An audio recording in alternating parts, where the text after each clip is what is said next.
यसमा चाहिँ हामीले तपाईँको बोथ साइड गाडी हुँदाखेरि कसरी पार्किङबाट निकाल्ने त्यसको ट्रेनिङ गराएको छौँ, जसमा कि तपाईँले ध्यान दिनुपर्ने कुरा अगाडिको फर्स्ट पिलरलाई पनि सेकेन्ड पिलरलाई पनि ध्यान दिनुपर्ने हुन्छ। यस्तोमा चाहिँ हामीले गाडीलाई जर्किनु हुन दिनु हुँदैन। गाडी मतलब झट्का लिएर अगाडि जानु भएन। झट्का लियो भने चाहिँ अगाडि पनि ठोकिने डर हुन्छ, अनि रिभर्स आउँदाखेरि झट्का लियो भने फेरि पछाडि पनि ठोकिने डर हुन्छ।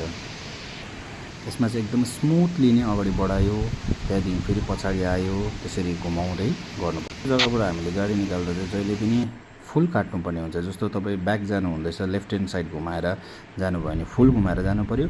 अगाडि आउनु हुँदैछ भने पनि राइट ह्यान्ड साइड घुमाउँदाखेरि फुल घुमाएर आउनुभयो भने चाहिँ त्यसो गऱ्यो भने 3 खेपभित्रमा तपाईँको गाडी निक्लिहाल्छ। यदि यस्तो जग्गामा हात घुमाउनु राम्रोसँगले भएन भने चाहिँ तपाईँको गाडी अगाडि र पछाडि मात्रै भइबस्छ। यो खालके पार्किङबाट निकाल्दाखेरि टफ हुन्छ र यस्तोमा पार्किङ गर्दा पनि अलिकति टफ हुन्छ तपाईँको।